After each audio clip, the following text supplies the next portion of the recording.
Completing a warm-up for resistance training or cardio training is essential to activate your nervous system. It tells your body that something is about to happen, so we fire your muscles in preparation for that workout. You're always going to do 1 to 2 sets, okay? So running through your list 1 to 2 times before every workout, but you'll be doing 8 reps of each motion. Days 1 to 3 involve mostly movements of the legs. Day 4, I also added upper back motions because you'll be carrying a backpack for that walk. So really important to fire that upper back to make sure you're not leaning forward on your walk or during your resistance training. Now, the very most important thing you can do before any training is to stand up and say, I am so tall. And you're gonna remember that during your entire workout. So you're gonna think about having a nice long neck, something's pulling your head, stretching your spine out. So you're nice and tall, shoulders come down and back, okay? And then we're always gonna keep those hips under your ribs, okay? So I'm feeling nice and tall and my core is feeling very active. For days 1 to 3, the very first motion you're going to do are leg swings. So you're gonna start up, shoulders square, hips nice and square forward, brace with one side, or you can hold on to a chair or a door. All you're doing is swinging your foot straight forward, point your toe, point your toe, point your toe. Breathe normally, okay? After 8, you're going to switch sides, okay? Same idea, straight forward. After that, you're gonna then swing your leg, brace again, side to side. Now I need to hold on to something for this one. So side to side, breathing normally, 8 reps, and then you're gonna switch sides again. After that, we have an ankle flexion and extension. So all you're doing is balancing on one leg, or you can sit down. You're gonna point your toe and then flex. So extend and flex. We're doing 8 of those. After that, we're switching sides. So 8 just like that. Okay, from there, my computer's falling asleep. You're gonna go into ankle rotations, 8, and then 8 in the opposite direction. Again, make sure you do both legs. We're then gonna do a few hamstring curls. So I'm gonna stand super tall, feet hip width apart. I'm gonna brace really strong with one side. I'm just gonna swipe the floor, okay? Swipe, swipe, making sure my thighs are staying next to each other, my knees aren't coming forward. I want a good swipe, like you stepped in something gross and you're wiping it off. You have to squeeze your hamstring really tight as you bring your ankle towards your glutes. After that, you have a hip hinge. So again, I'm so tall, hips under ribs. I'm going to tilt my body forward. So I'm sending my bum way back, okay? Now my thighs are at a bit of an angle. I'm gonna exhale, send my hips forward 8 times. Inhale and exhale, okay? So inhale and exhale. Everything is shoulder width apart. After 8 of those, you have a leg extension. You can brace and lift the leg and extend leading with your heel, okay? Or you can grab a chair, sit down, again, nice and tall, and again, extend and squeeze your quad, and you're doing 8 per leg. Okay, get rid of this chair. We're gonna get nice and square again. Shoulders, hips, knees, everything facing forward, everything hip width apart. We're gonna inhale and exhale. Okay, we're gonna do 8 knee drives. Okay, making sure you do 8 on each side. Finally, the last motion in your warm-up is an abduction. Abduction means you're moving away from the midline of your body Adduction, you're moving towards the midline of your body. So we're doing an abduction. We're nice and tall. We're gonna inhale, brace, and just kick out to the side. Okay, and again, make sure you do both sides. You should be very warm by now, ready to walk.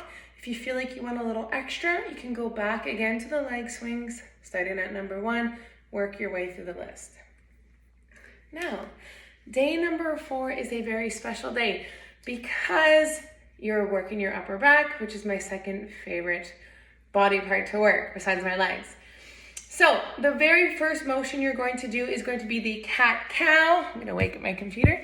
Okay, cat-cow. So I'm going down on the floor. Knees are under hips. Wrists are under shoulders. I'm going to inhale, look forward, pull my shoulders into my hips using my back muscles, open my chest, and then exhale, really exaggerate, pushing away from the floor and tucking your pelvis. So I'm like a cat, then I'm gonna inhale, really arch, and then exhale, push away, open up your upper back, okay? So you're doing 8 cat and cows, okay? After that, I'm actually gonna skip to number 3. I'm gonna do the ball motion last.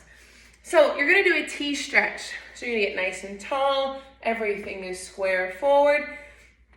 Arms are gonna come out like a T. And all I'm doing is breathing normally. I'm squeezing my butt. Palms are gonna come up, and then palms are gonna rotate down. Palms come up. I'm squeezing my shoulder blades together. Palms come down. Okay, and I'm just doing this motion nice and slow. If you're getting any clicks and sounds in your shoulders, think more about squeezing your shoulder blades together, using your lats. So again, pulling those shoulders into your hips if you can. You're gonna do some chin tucks. So we're gonna get nice and comfy. We're gonna work on our posture, work on strengthening the shoulder blades. So you're going to send your chin forward, eyes forward, and then exhale, pull back. You should feel like your spine is stretching. So I'm gonna inhale, send my chin forward, exhale, pull my chin back. Okay, I don't want you to do this and kind of make a double chin and look down. I want you to keep your eyes forward, and we're really stretching out that spine. This will help if you have any rounding in your upper shoulders as well. We don't want to encourage that during your walk. Remember, you're going to think about being super tall the whole time, super proud of yourself, which is what I like. After 8 chin tucks, you're going to go into an arch and flatten. So all the weight is going to go into my upper back as I lay on the floor. Oh, I have a dog here. Stage it. Okay, weight in my upper back. This is my arch. So I'm inhaling here, and then I'm gonna exhale, tuck my hips, put my spine flat on the floor. I'm gonna inhale, move my hips, and then exhale, tuck. So inhale and exhale, okay? 8 times. Back and forth. Think about squeezing, bringing your hips under ribs. Exaggerate that exhale, okay? Lots of control.